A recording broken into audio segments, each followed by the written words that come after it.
You found your way here then. Good. Pull closer to the warmth.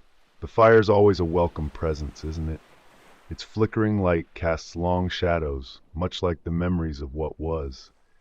And tonight, it's good to have listeners. My name is Arthur. You're curious, I suppose. Curious about the time before, the world that spun so fast it eventually tore itself apart. It's been long enough that the new generation, the ones born into this stillness, can barely conceive of what we lost. They look at me, at us old-timers, like we're telling fables of ancient kings and dragons, but it was just yesterday. A blink of an eye in the grand scheme of things. Yesterday, the world vibrated with an almost arrogant certainty. It didn't just hum, it buzzed with an electric energy, a constant thrum of activity, ambition, and endless, unquestioned progress. We lived inside a vast, intricate machine, a gleaming veneer of prosperity that convinced us of our own invincibility. Everything was connected, instantaneous, effortless. You wanted something, you simply ordered it, and it arrived. You had a problem, a service appeared, usually at your fingertips, a few clicks away. We believed in the endless climb, the infinite growth, the perpetual upgrade. Convenience was our guiding star, and efficiency, our idol. We were all caught in its current, swept along by its speed, rarely pausing to question the underlying mechanics. And me? I was right there, a cog in that colossal engine. My life then was comfortable, you could say. More than comfortable. I navigated the abstract landscapes of finance, working in one of those shimmering glass towers that pierce the sky. My days were spent shuffling digital figures, manipulating vast sums that represented fortunes, futures, and the meticulously constructed dreams of millions. I had a good home, filled with gadgets and comforts that now seem like mythical artifacts.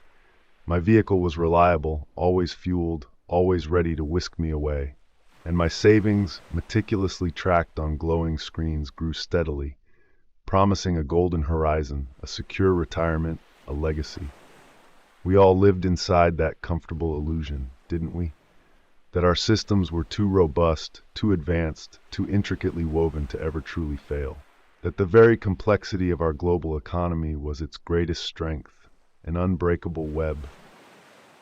But even then, if you truly listened, you could hear the whispers. Not the wind outside this shelter, or the rustling of leaves in the barren fields, but a different kind of whisper. The whispers of rust, a faint, insidious sound, like metal groaning under an unbearable strain, unheard beneath the roar of daily life. It started far away, in headlines that felt exotic, disconnected from our immediate sphere. I recall seeing reports, fleeting glimpses on news feeds, of countries I'd only vaguely heard of succumbing to hyperinflation. It wasn't just numbers on a screen. These were real people, their entire lives' work, their dignity, evaporating. Imagine, if you can, waking up and seeing the cost of a simple loaf of bread double, then triple, within hours. People literally pushing wheelbarrows full of cash, mountains of worthless paper, just to buy a few basic necessities. The desperation in their eyes, even through a flat screen, was palpable. They'd lost everything, not in a war or a famine, but through the very fabric of their economy dissolving. It felt like a bizarre, tragic documentary playing on a distant screen, utterly removed from our reality. We'd shake our heads, perhaps offer a brief, sympathetic sigh, and then, almost unconsciously, turn back to our own thriving markets, our stable currencies, our comfortable lives. That's them, we'd confidently tell ourselves, echoing the pundits on the news. Not us. We're too sophisticated. Our central banks, our intricate global trade agreements, our unassailable digital safeguards, they're too solid. They understand the risks. They have it handled. Then the tremors began to vibrate closer to home, subtly at first, like the low rumble of a distant, unseen freight train. The bond market, that vast, invisible, sprawling network of government debt and investment, which truly formed the bedrock of global finance, began to shudder. Governments, even the titans, those seemingly unshakable pillars of global economic stability, suddenly found it harder to borrow money. Interest rates, usually a dull, academic topic buried deep in the financial pages, began to spike unexpectedly, and for reasons that weren't immediately clear to the average person. You'd catch glimpses of financial analysts on the news, their usual confident smiles replaced by a strained tension, talking in hushed, grave tones about a looming sovereign debt crisis. It was a polite, clinical way of saying governments were running out of money, unable to pay their bills, unable to fund their public services, unable to guarantee their own employees' salaries, without borrowing even more at crippling rates. The trust, that ephemeral yet absolutely fundamental glue that held our entire financial architecture together, it was eroding. Slowly, almost imperceptibly, like rust on an old forgotten bridge, unseen but relentless, eating away at the core. I'd hear these reports, maybe nod sagely over my morning coffee, perhaps even feel a fleeting concern about my investments. But then the numbers on my own accounts would tick up slightly. The market would recover from a dip, and that comforting illusion would reassert itself. It'll be fine, they'll find a solution, someone will fix it. They always do. This ingrained dismissal, that almost willful complacency, that was the true enemy, silently eroding our capacity for foresight, for preparation. We were standing on a trapdoor, perfectly constructed, perfectly concealed, convinced it was solid ground, even as the hinges beneath our very feet rusted away, inch by agonizing inch. And that's where the whispers truly began to turn into a low, terrifying growl, building towards something none of us could truly comprehend. The quiet before the breaking.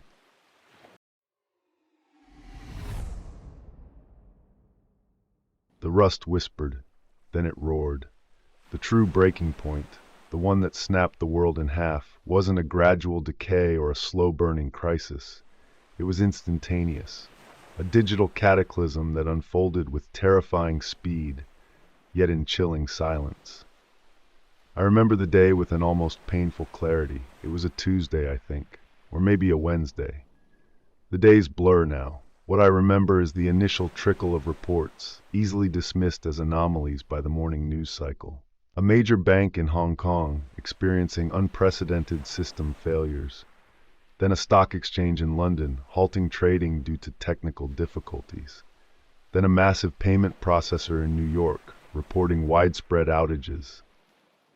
They called it a cyberattack, but that word, it feels utterly inadequate, almost quaint, to describe the sheer scale of what truly happened. This wasn't a hack to steal money in the traditional sense.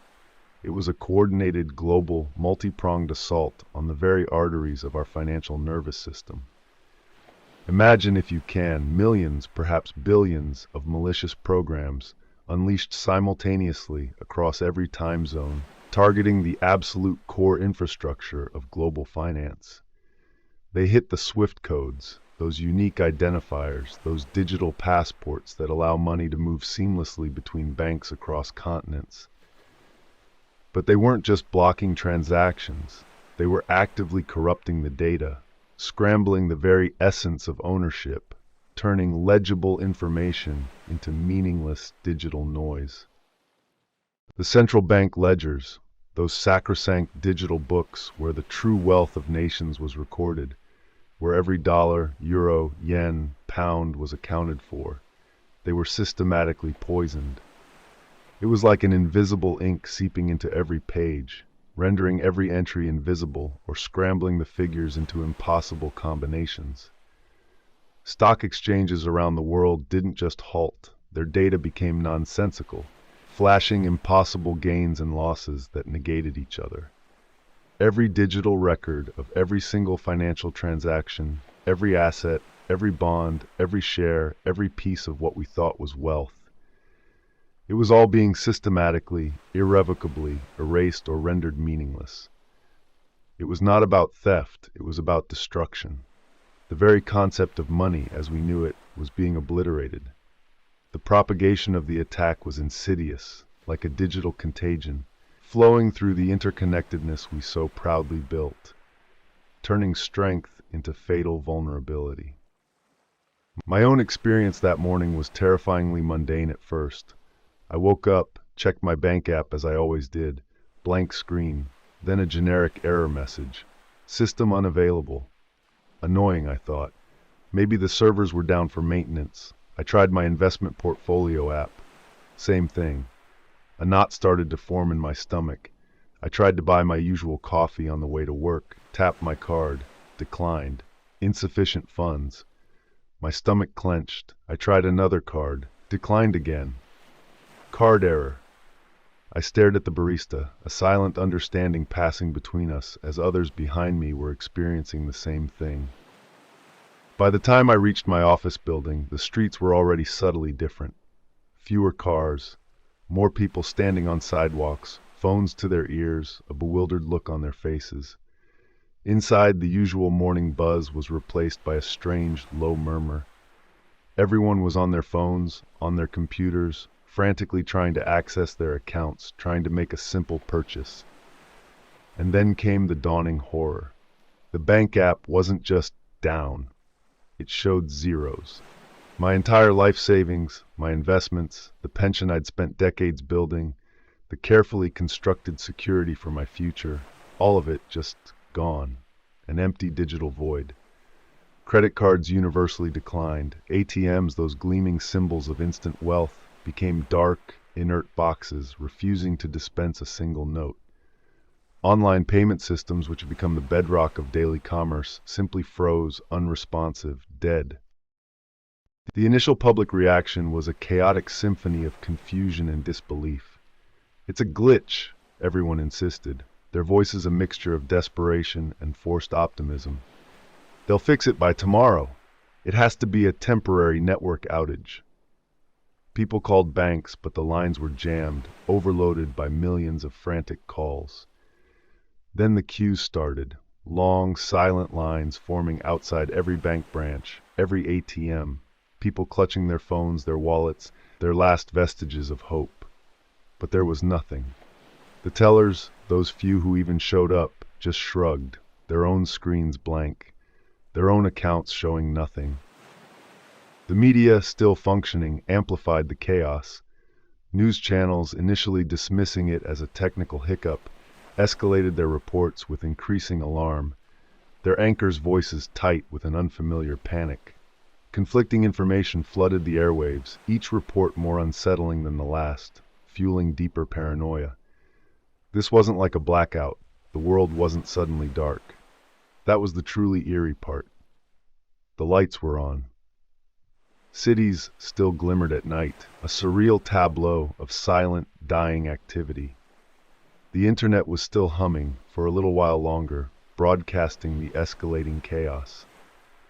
But the language it spoke, the language of money, of value, was fundamentally broken. It was as if the financial heart of the world had simply stopped beating, and no one, not the brightest minds, not the most powerful governments, knew how to restart it. Then came the frantic rush to convert what seemed like the last moments of digital worth into anything tangible. Grocery stores became a battleground. The shelves weren't emptying because there was no food in the warehouses yet. They were emptying because people were frantically trying to convert their suddenly worthless digital numbers into anything physical. Canned goods, bottled water, batteries, whatever they could carry. My hands trembled as I grabbed a few things, the irrational, horrifying realization starting to sink its teeth in. This wasn't a glitch. This wasn't temporary. This was something far more profound. This was the end of a system. A quiet, cold despair began to settle over everything, thick and suffocating. The very concept of value had vanished, leaving behind only the chilling emptiness of zeros. It felt like being robbed without a thief, betrayed by the very air we breathed.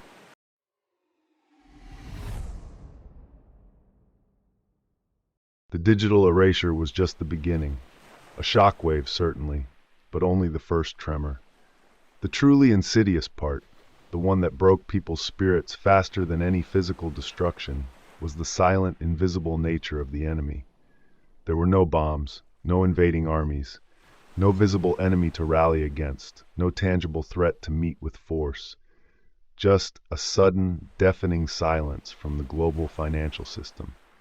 Our wealth, our meticulously planned futures, our very sense of security, all of it evaporated in a silent digital mist.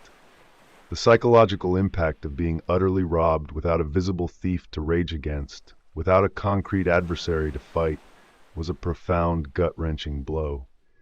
It bred a deep, sickening sense of betrayal, not by a person, but by the very systems we were taught to trust, the intricate framework of society itself. That feeling of utter helplessness, of powerlessness against an invisible, all-consuming force was crushing. It was like living in a nightmare where the rules had simply vanished, leaving you adrift in a sea of meaningless numbers. The economic contagion spread with terrifying speed, an invisible plague through the veins of commerce. I watched it unfold, mesmerized and horrified, as the very structure of our daily lives dissolved before my eyes. Businesses, from the corner bakery with its warm, inviting smells that now only existed in memory, to the massive corporate headquarters with its gleaming logos, found themselves in a sudden, impossible vacuum. There was no way to process payments from customers, no way to receive supplies from vendors, and crucially, no way to run payroll. How do you pay your employees when the concept of money has ceased to exist? How do you buy raw materials when your digital accounts show only zeros? Factories that had hummed with the rhythm of production for decades simply fell silent, their assembly lines inert, their vast floors empty.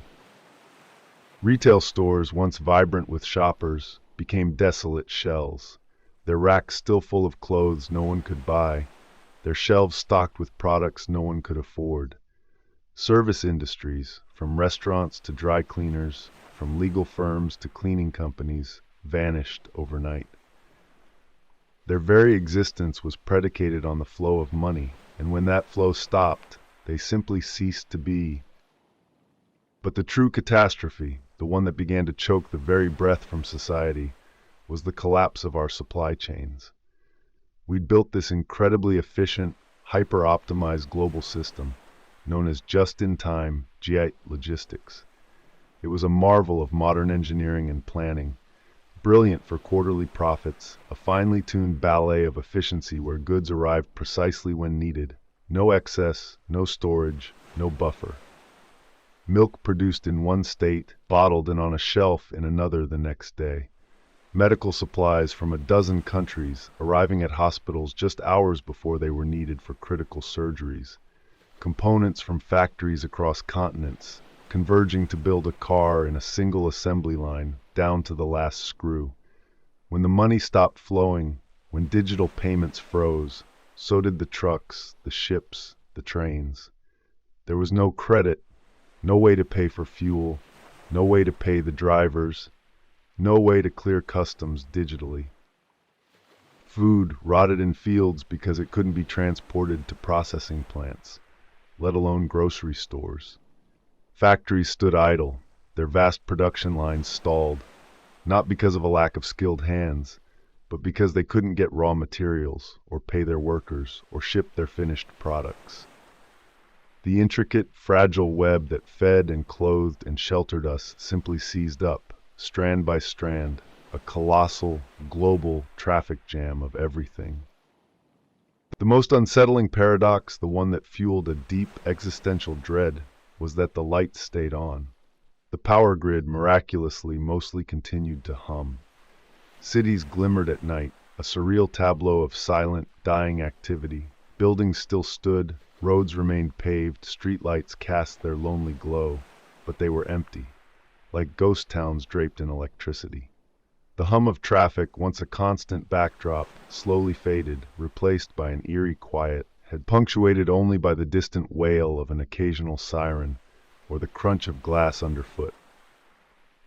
Gas stations, still lit, their pumps inert, stood useless. Not because there wasn't any crude oil in the world, but because no one could buy it, or pay the people to deliver it, or run the pumps, or even accept payment. Hospitals, still powered, with doctors and nurses ready to treat the sick, faced a silent crisis as medical supplies, usually ordered digitally and delivered daily, simply stopped arriving. Doctors, nurses, paramedics, they were utterly reliant on a constant flow of new drugs, bandages, and specialized equipment that now couldn't move. Public transport, once the lifeblood of urban movement, ground to a halt, abandoned buses and trains stranded empty on their routes. This wasn't a sudden cataclysmic blackout, it was far worse. It was a phantom prosperity, a world frozen in place, utterly non-functional despite its outward appearance. The sight of a fully lit skyscraper, completely empty, was more haunting than any ruin. It stood as a monument to a lost era, a beacon of what we had but no longer possessed. Then came the descent into chaos. The protests, which had begun orderly, quickly shifted. As hunger tightened its grip, as the realization solidified that this wasn't temporary, they morphed into widespread, desperate food riots. The supermarkets, already picked clean of anything easily portable in the first few days, became targets for sheer destruction. Windows were smashed with terrifying efficiency, doors battered down. I saw it myself. People, once orderly citizens, driven to a primal frenzy, clawing over each other for anything at all. A bag of rice, a carton of milk, a stale loaf of bread. The desperation was thick in the air, a visceral smell of sweat and fear. The police, those few who were still showing up for work, were quickly overwhelmed. Their own families were hungry, their own paychecks worthless. Their authority, once absolute, crumbled under the sheer weight of mass starvation and the utter breakdown of their own support systems. What was the point of upholding law when the law itself had no teeth, no means of enforcement or sustenance? They became just people. Desperate people, facing the same impossible choices. The thin blue line evaporated, leaving a vast, dark vacuum of authority, a gaping maw that would soon be filled. Even firefighters and paramedics, still trying to respond, found their resources dwindling, their ability to reach emergencies hampered by lack of fuel and broken communications. That's when the first, awkward, and often futile attempts at barter started. It was a desperate scramble for meaning, for a new system of value. I saw a well-dressed man, still wearing a tie that weeks ago signified status, trying to trade a luxury watch, probably worth a small fortune in the old currency, for a single can of tuna. Nobody wanted the watch. It had no intrinsic value now. A can of tuna, a humble item, suddenly was worth more than a lifetime of digital savings to some. People tried to trade cars for gasoline, only to find that the gas station attendants had long since abandoned their posts, the pumps inert, the underground tanks untouchable. Trust was non-existent. How do you make change for a service with a physical good? How do you value a specific skill against a sack of potatoes when the potatoes might be all you have left? How do you know someone won't just take your goods and run, knowing there's no law to stop them, no police to call?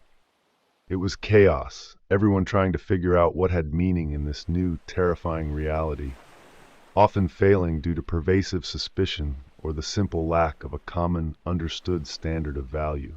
And beneath it all, this gnawing sense of betrayal. The institutions, the governments, the banks, the media, they had all failed us, utterly. They had promised security, stability, a predictable future, and delivered only this empty, glowing shell of a world. And when the very foundations of trust are gone, when the unspoken social contract is shredded, what's left but this quiet, eerie stillness, a ghost of the prosperity that once was? A monument to everything we took for granted, now utterly out of reach.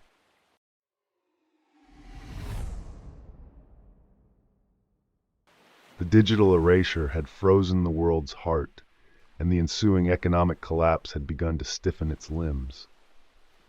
But what truly plunged us into the abyss, what fundamentally altered human behavior, was the hunger. You think you understand hunger from missing a meal, or even going a day or two without food. But you don't. Not truly. Not until your stomach aches with it for days, then weeks, a constant, gnawing emptiness that overshadows every other thought.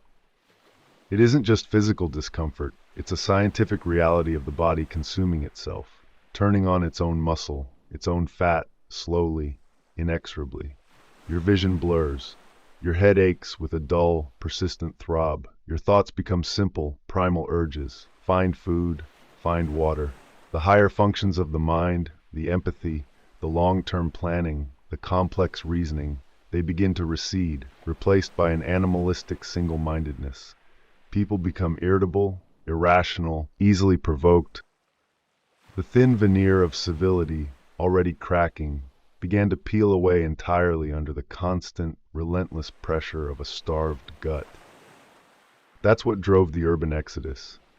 It wasn't a planned evacuation, it was a desperate, panicked flight. Waves of people, a silent human river, began to flow out of the cities. No jobs, no food, no future remained in the concrete jungles. They poured onto the highways, the back roads, even across fields, chasing the false hope of self-sufficiency in the countryside, a romanticized notion of finding a small patch of land to grow something, anything. I saw them on the roads, endless columns of weary, desperate faces, pushing anything they could carry, children in shopping carts, prized possessions piled onto scavenged wagons, what few belongings they could manage strapped to their backs. The highways, once roaring arteries of commerce, became silent trails for exhausted refugees, littered with abandoned vehicles, monuments to journeys that ended abruptly when fuel ran out. And when they reached the rural areas, the dream of bucolic escape shattered against a harsh reality. There were immediate conflicts.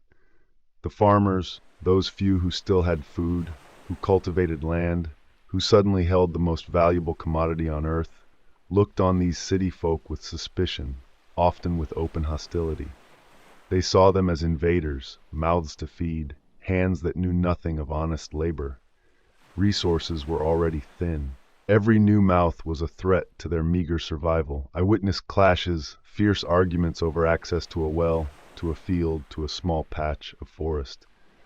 The struggle for space, for resources, became immediate and often violent, dividing communities into wary factions, the insiders and the outsiders. Suddenly, the forgotten skills, the ones we'd often looked down upon or simply taken for granted, became the most vital. An electrician who could mend a frayed wire on a scavenged generator became invaluable. A plumber who could coax clean water from a choked pipe or understand how to repair a sewage line held the key to survival and sanitation. A mechanic who could coax life out of a sputtering old engine was worth their weight in gold. A farmer who actually understood soil, seeds, and seasons, who could turn earth into food, was revered. A doctor or nurse, even without modern equipment, whose basic medical knowledge could stem an infection or set a broken bone, became a literal lifesaver. These people, once merely part of the background hum of society, now held the keys to our very existence. My own hands, accustomed to keyboards and screens, felt utterly useless. I tried, desperately. I watched, I scavenged old manuals. I stumbled through the basics of water purification, of trying to fix a sputtering old engine with scavenged parts. It was humbling, terrifying. You quickly realized how utterly dependent we'd become on specialists for every single aspect of our lives, and how few of us possessed those fundamental life-sustaining skills. The economy shifted entirely to a dangerous, desperate scavenger economy. Every abandoned store, every empty house, every vehicle, every corporate building became a potential resource. But it was fraught with peril, not just from other desperate people who might already be there or might follow you. There were the dangers of structural instability in decaying buildings, the omnipresent threat of spoiled food, the unseen hazards of contaminated water. A simple cut from a piece of jagged metal, a twisted ankle on a rubble-strewn street, these became potentially fatal injuries without medical care. You learned quickly that a good haul could save you, but a bad decision could kill you. I learned to identify a few edible wild plants, to distinguish them from the poisonous lookalikes, but it was a constant gamble. One mistake, one misidentification, and you were done. The rules of this new hunt quickly emerged, unspoken but understood. Go where others haven't, move quickly, and trust no one. And with the hunger, with the utter destitution, came the complete terrifying breakdown of law and order. The polite society, the one held together by laws and fear of consequence, evaporated. Petty theft escalated to outright banditry. Organized gangs, often formed by opportunistic criminals, ex-gang members, or simply large groups of desperate armed individuals, emerged and began to systematically prey on the weak, taking what they wanted by force. The police, their ranks decimated, their support systems gone, were long gone from the streets. The military, fragmented by the lack of command and control, their soldiers often simply abandoning their posts to find their own families, had largely dissolved into isolated pockets. A massive power vacuum opened up, a gaping maw that was quickly filled by whoever was strongest, whoever was most ruthless. I saw things then, acts of violence, of pure desperation, of shocking cruelty, that will haunt my dreams until I die. You witness humanity at its most primal, its most terrifying. The chilling silence of fear became a constant companion. And in this new, brutal landscape, you began to make your own moral compromises. You learned to look away when something terrible happened to a stranger, because intervention might mean your own doom. You took what you needed, knowing full well someone else might have needed it more, but your own survival, or the survival of your small group, became the only guiding principle. You guarded your meager possessions with a fierce, animalistic intensity. Where do you draw the line? How far will you go to survive? I still don't know, even now. The line moves. For some, it vanishes entirely. The weight of those choices, that desperate calculus, becomes a burden you carry with every breath.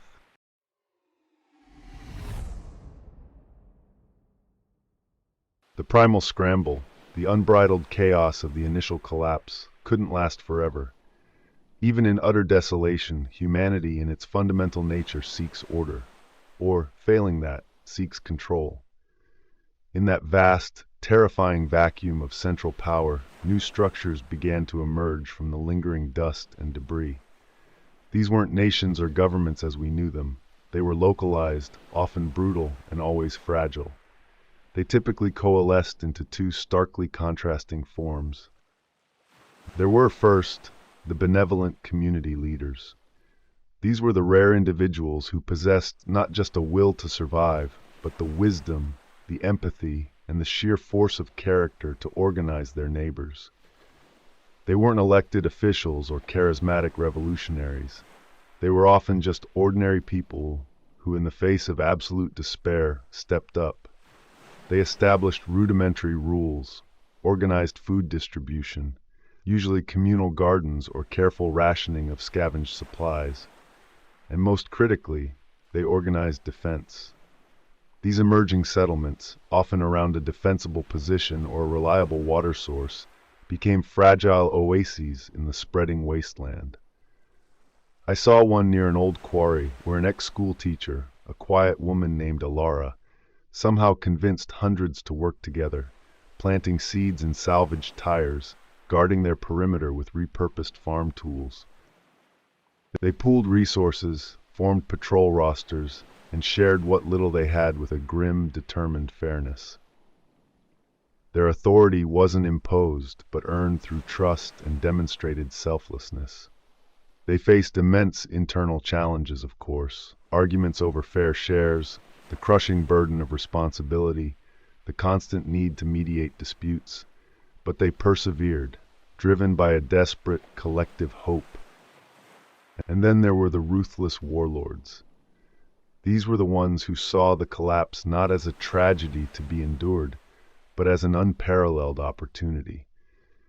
They were often ex-military types who still understood command, or former gang leaders who already operated outside the law, or simply individuals with a chilling ruthlessness and the charisma to gather armed, desperate followers.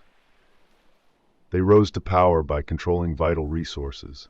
A working well, a relatively intact, secure warehouse full of scavenged goods, perhaps even a generator that could still churn out a trickle of electricity, or a stock of hoarded fuel.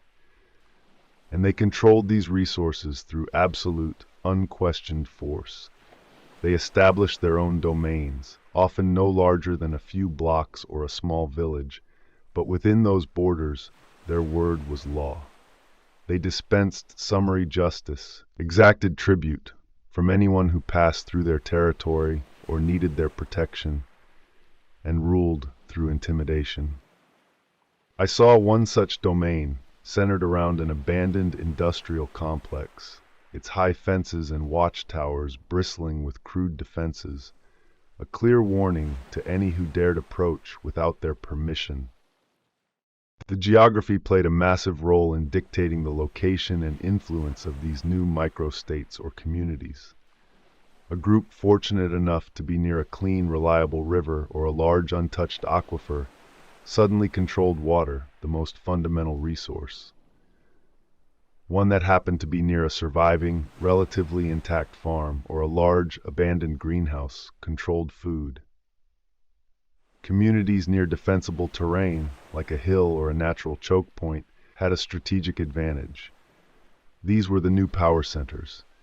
Their borders weren't lines on a map, but dangerous no-man's lands, patrolled by wary scouts, marked by makeshift checkpoints, and often the scene of brutal skirmishes over resources. Travel between these pockets of nascent order was a gamble, requiring caution, cunning, and often a desperate need to trade. Within these struggling, isolated communities, a more formalized, though still rough and unreliable, barter economy began to solidify. It wasn't just random, desperate trading anymore. A semblance of order emerged, driven by necessity. Certain items, through common consensus or simple utility, became de facto currencies. Fuel, if you could find it, was literally more valuable than the gold we once coveted. Medical supplies were diamonds, rarer and more precious. Tools, especially specialized ones like wrenches, axes, or even simple durable shovels, were invaluable. Specific, non-perishable foodstuffs like rice, dried beans, or preserved meat became standards of exchange. But it was incredibly complex. How many beans for a saw blade? How many saw blades for a day's labor repairing a roof? The constant negotiation, the haggling over perceived value, was exhausting, and trust remained a paramount, fragile commodity. You had to look a person in the eye, gauge their honesty, and pray they wouldn't just take your goods and run, knowing there was no law beyond the immediate fist to stop them. Local markets or designated meeting points would emerge, guarded and tense, where these trades might occur. But the risk was always present.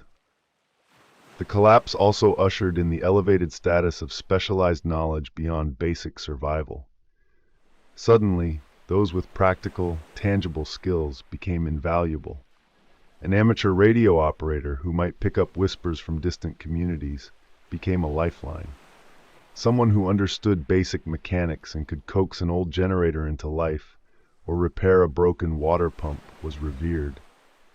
Knowledge of farming cycles, soil enrichment, water purification chemistry, or even practical medical procedures gleaned from forgotten old manuals.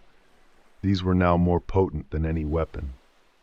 These individuals were protected, valued, and their knowledge jealously guarded within communities. There was a desperate urgency to acquire or relearn these forgotten arts, as we collectively tried to piece together enough know-how to keep going. But all of this came at a profound cost. The pervasive psychological toll of constant vigilance and fear became the new baseline of existence. You never truly relaxed. Every shadow, every distant sound, every stranger on the horizon, it was a potential threat. Sleep was often fitful, plagued by anxieties, your mind always on alert, even when your body cried for rest. You learned to live with the knot of fear in your stomach, a perpetual tightness that never truly eased. Trust was a luxury, rarely afforded, easily shattered. I observed how swiftly suspicion could poison nascent bonds, how a single rumor could turn a neighbor into a threat. You learned quickly to guard your words, to weigh every interaction. The desperate need for security also led to the formation of tight-knit groups and the extreme suspicion towards outsiders. People clung to family, to old friends, or to anyone who could prove their worth and loyalty. These groups offered protection, shared burdens, and a semblance of belonging. But if you weren't part of such a group, if you remained alone, your chances of long-term survival dwindled sharply. Outsiders were viewed with intense hostility, as potential threats, as mouths to feed, as burdens. The tragic fate of those who couldn't integrate, who were forced to wander alone, was a stark reminder of the new social contract. Inclusion was earned, and exclusion was often a death sentence. The world had reshaped itself, and in its stark new form, power had found new masters.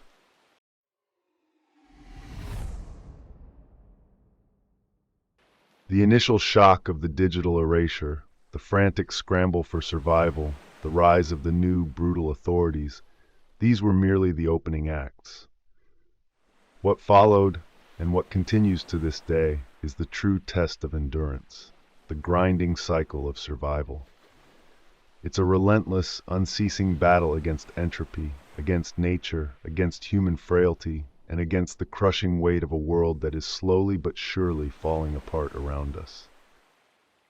The most brutal aspect of this cycle is the unforgiving impact of seasonal changes, magnified exponentially without the cushioning of modern infrastructure. Winter in particular became a silent killer. The cold, that penetrating, insidious chill, was no longer just an inconvenience. It was a deadly enemy. Without central heating, without endless supplies of warm clothing, without reliable shelter, hypothermia became a constant threat. People huddled together for warmth, wrapped in layers of scavenged fabric, burning anything combustible. Furniture, old books, even plastic, the acrid smoke a constant presence. The sound of coughing through the night, a chorus of respiratory infections, was a grim lullaby. Pneumonia became rampant, frostbite claimed limbs, all exacerbated by the pervasive malnutrition that weakened every immune system. Our bodies, already frail from hunger and stress, simply couldn't fight. Travel in winter became almost impossible, as roads froze solid or became impassable under heavy snow, further isolating our precarious communities. But it wasn't just winter. The other extreme weather events, once managed by vast, sophisticated systems, became equally devastating. Long summers, once a time of leisure, now brought brutal, unrelenting heat, leading to sunstroke and dehydration, with no widespread air conditioning or even reliable cool water. Droughts, once handled by massive irrigation projects, became cataclysms that withered crops and dried up precious water sources, forcing communities to abandon their fledgling settlements. Heavy rains brought localized flooding, washing away makeshift shelters, contaminating what little clean water remained, and spreading waterborne diseases through communities already on the brink. This wasn't a one-time event, a single disaster to be overcome. It was a constant, recurring battle against nature's indifference, a relentless cycle that demanded every ounce of our ingenuity and resilience, year after year. Compounding this was the slow, but utterly inevitable, decay of remaining infrastructure. Even with the power grid miraculously still humming in places, the world was literally crumbling around us. The roads we once sped upon were now pocked with massive potholes, becoming impassable craters that swallowed vehicles whole. Bridges, left unmaintained, rusted out, their girders groaning under stress, some collapsing spectacularly, severing vital roads. Buildings, once gleaming symbols of progress, now stood with shattered windows, leaking roofs, and weakening structural integrity, making old shelters unsafe. The irony was stark. Modern, complex buildings often deteriorated faster than old, sturdier stone or brick structures, as their intricate systems and composite materials failed without constant climate control and upkeep. Water pipes burst unseen underground, sewer lines clogged and overflowed, creating unsanitary swamps. Power lines, even those carrying current, sagged, snapped, or were damaged by falling debris, causing localized blackouts, even if the main grid was theoretically on. It was a constant, exhausting, futile battle against entropy. Every repair was a temporary reprieve, every patch a desperate hope against overwhelming forces. The visual landscape became one of crumbling concrete, overgrown weeds reclaiming pavements, and the eerie silence of deserted, decaying structures standing as skeletal reminders of a lost era. And then there was the accelerating scarcity of manufactured goods. We had in our past lives been awash in them. Now, every single item was precious. Not just batteries, but specialized fasteners, specific types of wire, delicate electronics, specific chemicals needed for water purification beyond simple boiling. These items, once mass-produced in untold numbers, were now finite, irreplaceable. Scavenging missions, which were already dangerous, became increasingly desperate and less fruitful.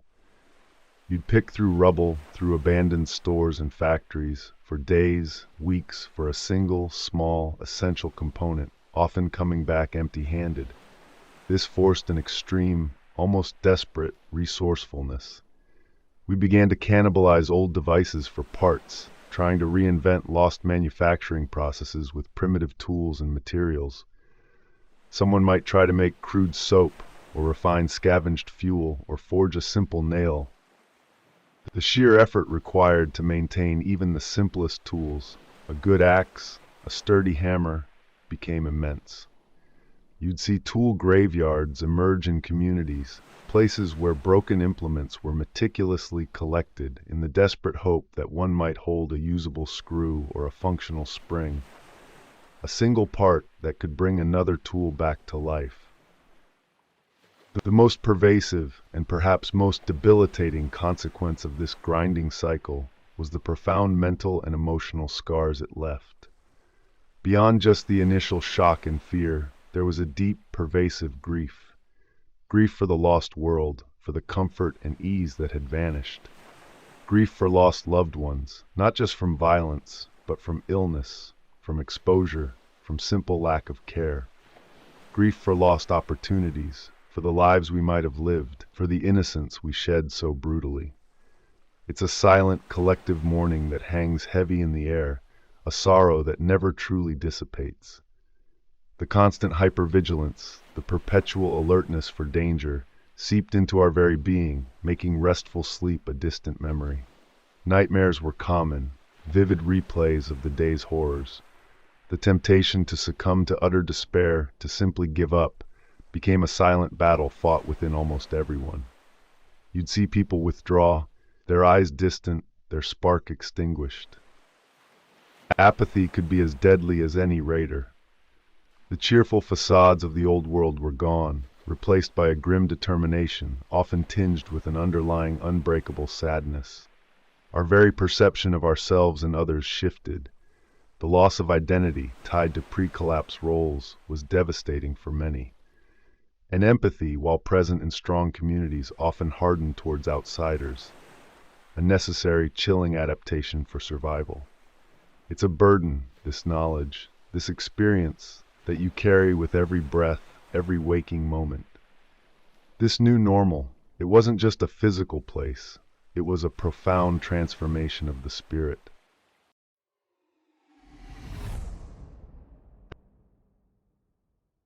Even now, years into this existence, the past isn't entirely gone.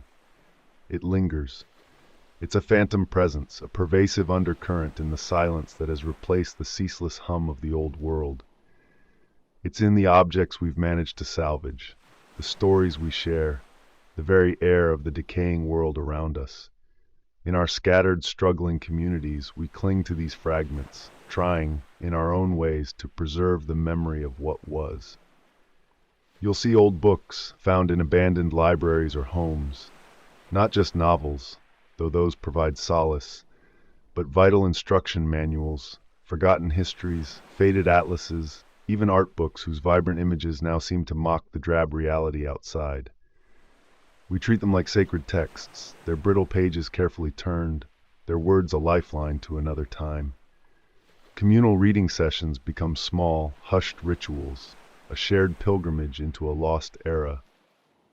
We learn quickly the enemies of knowledge: moisture, fire, rodents, and most dangerous of all, apathy. These aren't just practical tools, they are anchors to a vanished identity. A grandfather might keep a worn-out plastic credit card, a useless relic, simply because it represents a lifetime of effort, a piece of who he was. A mother might cherish a chipped ceramic mug from a chain coffee shop, not for its utility, but for the countless memories of easy mornings it evokes. A tarnished piece of jewelry, a forgotten toy, a scrap of newspaper. These aren't just trinkets. They're tangible links to a world that seems almost mythical now. We cling to these, knowing that to forget the past completely would be to lose ourselves entirely, to become utterly disconnected from the continuity of human experience. The very act of holding such an object can conjure a powerful, almost painful wave of nostalgia, a ghost of comfort in your hand. In this stark new reality where digital information vanished in a blink, the oral tradition has seen a powerful resurgence. Storytelling, once a casual pastime, has become a vital function. We gather, much like we are now, and recount the history of the collapse, the warnings, the mistakes, the desperate ingenuity. Songs are sung, passed down, not just for entertainment, but as repositories of knowledge, of cultural memory. This is how we teach our young ones about the before, how we share the hard-won lessons of survival, how we maintain a collective identity. It's slower, less precise than the old digital torrent of information, but it is deeply human, forging bonds of shared understanding through the act of listening and remembering. And the world itself stands as a silent witness, filled with the ghosts of the past. The skeletal remains of skyscrapers, their glass eyes staring blankly at the sky. The abandoned vehicles, rusting on defunct highways, monuments to journeys that never finished. The massive, empty shopping malls, once temples of consumption, now silent, decaying cathedrals to a lost religion. These aren't just abandoned structures. They are constant reminders of the scale of our loss, physical echoes of the prosperity that now seems like an absurd dream. You walk through a city, and the silence is punctuated only by the whistle of wind through broken windows, the creak of shifting metal, the rustle of weeds reclaiming pavement. It's a beautiful, terrifying stillness, a world frozen mid-breath, holding its secrets. But for the children, that's where the profound chasm truly lies. Those born after the great unraveling, they are the generation of the stillness. They have no concept of what was lost, no memory of the world that vanished. They've never known money. The idea of exchanging a small piece of paper or a tap of a card for food or shelter or anything they desire is utterly alien to them. They watch us, their elders, as we speak of banks or stock markets, of jobs that didn't involve planting or foraging, of shopping malls filled with endless choices, of air travel that could cross continents in hours, of digital entertainment on glowing screens that now just flicker. Their eyes glaze over. It's like trying to describe color to someone born blind. They hear the words, but the meaning, the lived experience is fundamentally absent. Their reality is the barter, the hunt, the constant awareness of threat, the unending hard work of daily survival. To them, scavenging is normal. Hunger is a familiar ache. The constant vigilance, the suspicion of strangers, the value of a single, well-maintained tool. This is simply how the world works. They are adapting faster than we ever could, unburdened by the memory of a different way, their minds unscarred by the shock of loss. But sometimes you see a flicker of curiosity, a yearning for understanding when we recount tales of the past, and you wonder what kind of world they will build, shaped by this profound absence, by stories they can only ever hear. The world also continues to present its own new, or perhaps forgotten, threats. The quiet persistence of disease is always a dark cloud on the horizon. Without modern medicine, without widespread vaccinations, common ailments that were once easily cured now ravage communities with terrifying efficiency. A simple flu, an infection from a cut, a burst appendix, these are now potentially deadly. Measles, mumps, polio, diseases we thought eradicated, quietly resurface unchecked. New zoonotic diseases emerge from changed environments, from desperate foraging, from altered human-animal interactions. The lack of sanitation, of clean water, of basic medical knowledge exacerbates every illness, turning minor ailments into fatal ones. You learn to fear the cough in the night as much as the distant sound of raiders. We also face the unpredictability of ecological shifts that were once managed by vast, sophisticated systems. A prolonged drought can devastate a season's crops, pushing us back to the brink of starvation, even in fertile areas. An unexpected flood can wash away makeshift shelters, contaminate what little clean water remained, and spread waterborne diseases through communities already on the brink. The land itself, untended, polluted by the lingering remnants of industrial waste from abandoned factories, or eroded by changed farming practices, sometimes turns against us. These are forces we are now utterly at the mercy of. And there's always the re-emergence of adapted human threats. Not just the desperate bandits of the early days, but more cunning, sophisticated mobile groups who have established crude resource extraction routes or rudimentary trade networks between distant pockets of survival. New territorial disputes arise not about ideology or old borders, but about control of a crucial water source, a patch of fertile land, or a cache of scavenged fuel. The landscape is dotted with small, armed factions, constantly vying for what little remains. Even our fundamental human interactions have subtly yet significantly changed. The nuances, the polite fictions, the elaborate social customs of the old world have largely evaporated. Communication has become blunt, transactional, less veiled by social niceties. There's no time for pretense, no energy for elaborate social games. Every word, every gesture carries immense weight. Trust is earned slowly, meticulously, through shared hardship and proven loyalty, and it can be lost in an instant with devastating consequences. Suspicion is the default setting when encountering strangers. There's an increased reliance on body language and keen observation, reading faces, gauging intentions from the slightest movement, because a misunderstanding could be fatal. Your reputation, passed by word of mouth through the fragmented networks of survivors, becomes your most valuable asset or your greatest liability. It's a return to a more fundamental, less complicated way of human interaction, stripped bare of the social constructs we once draped ourselves in. It's raw, honest, and sometimes brutally unforgiving.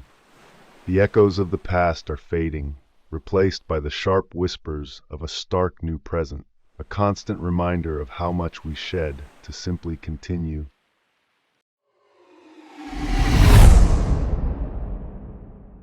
Reflecting on it all, on the entirety of this unimaginable shift from prosperity to desolation, one truth stands out above all else: the inherent duality of human nature when pushed to the absolute brink. It's a profound, often unsettling revelation.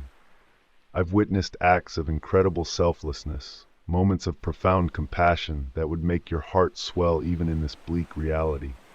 I've seen people share their last meager ration with a shivering stranger, knowing it might mean their own hunger would deepen. I watched a young woman, barely more than a girl, risk her life to pull an elder from a collapsing building, when every instinct screamed for self-preservation. There were individuals who, in the utter absence of law and authority, rose to the occasion, leading with integrity, protecting the vulnerable, creating pockets of true community where fairness and mutual aid were the guiding principles. These moments, these incandescent acts of courage and kindness, shine like beacons in the pervasive darkness, reminding you of the extraordinary capacity for good that lies dormant within us, waiting for the crucible of crisis to reveal it. But I've also seen with a chilling clarity that will haunt my dreams until I draw my last breath, the depths of human cruelty. The selfishness, the cold indifference, the shocking brutality that emerges when survival becomes the only imperative. I've witnessed a strong man shove a weaker one from a water source, simply because he could. I saw a small group ambush and strip travelers of their meager possessions, leaving them to die of exposure, all for a few cans of food or a handful of scavenged tools.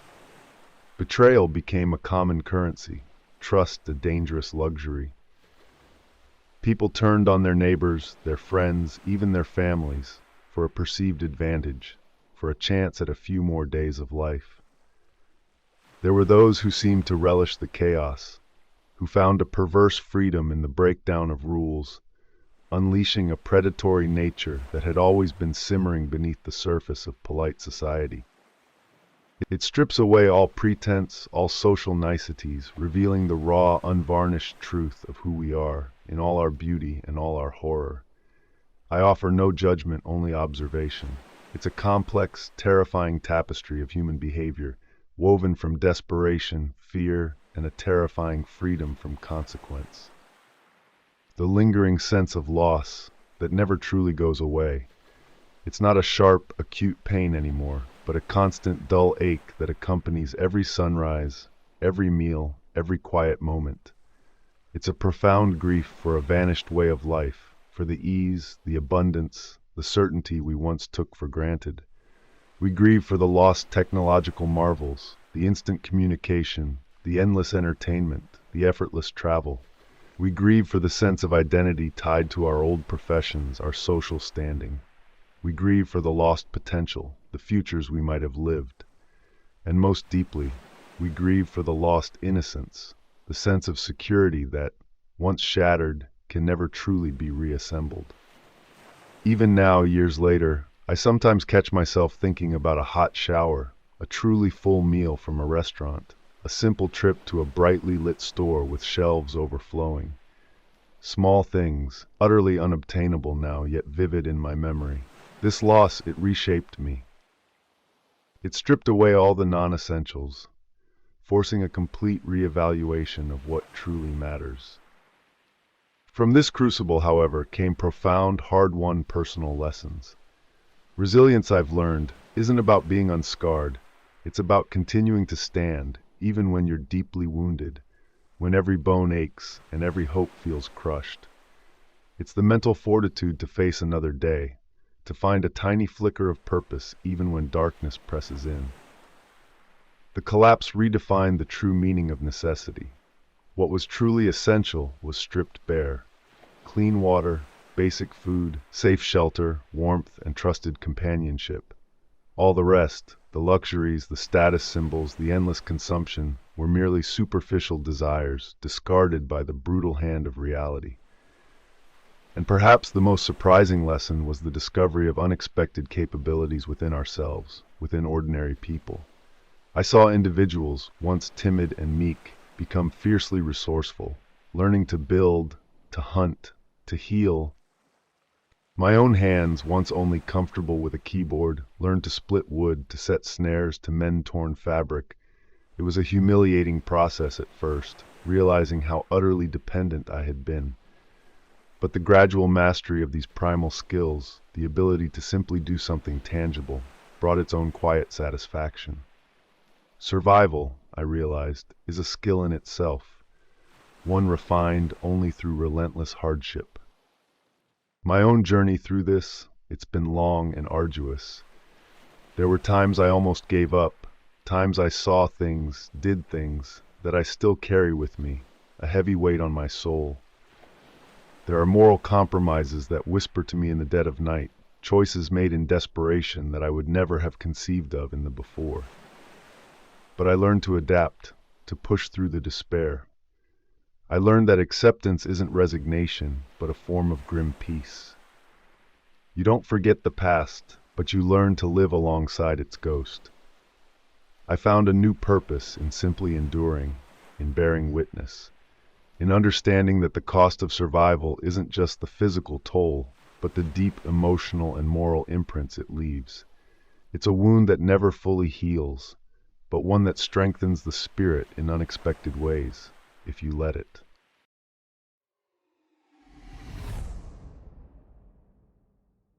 And so, here we are. This is where the story truly stands, not ends. The fire flickers, casting our faces in warm, shifting light, a stark contrast to the vast, quiet expanse of the changed world that stretches beyond our immediate warmth. It lies out there, indifferent, silent, holding the echoes of a past that feels both vividly real and impossibly distant. The question I often hear, the one I know hovers unspoken in the minds of the younger ones, and perhaps in yours too, is, will it ever go back? And the answer, stark and unyielding, is no. Not in my lifetime, not in your children's, perhaps never. The illusion of a swift return, of a magical switch that brings back the old world in a flash of forgotten glory, that's a fantasy we abandoned long, long ago. We are living in the after, and the after is now simply life. What we have, what we are building, is not a grand recreation, but a slow, arduous, and generational process of rebuilding.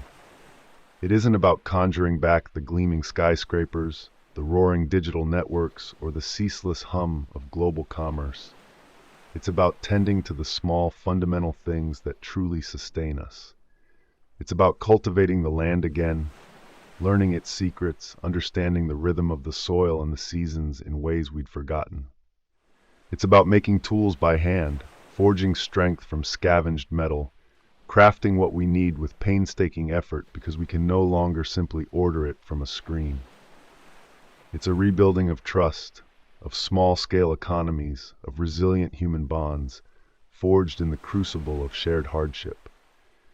It is a testament to the quiet, persistent will to simply exist and continue, not just as individuals, but as communities. We are not just surviving, we are learning to live again, on different terms, with different values, understanding the true weight and worth of every single thing. This is precisely why I tell you this story. This is why I speak, even when the memories weigh heavy, when the ghost of the past feels too close. The critical importance of passing on knowledge, of sharing these experiences with the next generations, cannot be overstated. They need to understand not just how to survive in this new world, how to purify water, how to find food, how to mend a tool, how to defend themselves, but why this world came to be. They need to know the history of the collapse, its insidious causes, the subtle warnings we missed, the grave mistakes we made in our complacency and our boundless faith in a system that ultimately consumed itself. We, the ones who remember, we are the living libraries. In a world without widespread digital records, without easily accessible information, without grand universities or vast databases, stories are our most vital currency. They are the lessons etched in our souls, the warnings we must not allow to fade. This is their inheritance, this painful truth, so that they might build differently, with more resilience, with more foresight, always aware of the profound fragility of everything. It is our solemn responsibility to bear witness, to be the bridge between what was and what might yet be. And despite everything, despite the gnawing hunger that still returns, the violence that occasionally flares, the ever-present threat of disease, or the cold, indifferent brutality of winter, there is a quiet, resolute affirmation of the human spirit's capacity. Its astonishing capacity for adaptation, for ingenuity in the face of impossible odds, for finding moments of profound joy in the smallest things. A successful harvest, a child's laughter, the quiet peace of a shared fire. Its capacity for true cooperation, for forging bonds that transcend the old divisions, for finding common purpose even when despair presses in from all sides. We are still here. We endure. The lights, against all odds, stayed on in many places, though the systems that ran the world crumbled into dust. And in that quiet stillness, amidst the ruins, a new world, harsh and unforgiving, slowly, painfully, began to take root. We found community in the rubble, strength in shared hardship. We rediscovered the simple, profound value of a helping hand, of a shared meal, of a watchful eye, of a trusted voice in the dark. The world we knew, the one of endless consumption and effortless connection, is truly gone. It's a ghost now, lingering in the memories of those like me, and in the decaying monuments of its own ambition. But what survived, what truly endures, is the very essence of what it means to be human. The will to live, the profound need to connect, to belong, to build, and that quiet, persistent flame of hope that refuses to be extinguished. It's not a grand, roaring fire, not the blaze of 1,000 cities, but a steady, resilient ember, carefully nurtured, capable of sparking warmth even in the deepest, darkest night. That's the story. That's the enduring truth of the great unraveling. Now go safely and remember. Thanks for tuning in. If this narrative pulled you into its depths, consider giving the video a like. Your support is how these stories get told. And if you're ready for more chilling, plausible adventures, make sure you subscribe and join our growing community of explorers. What will we uncover next?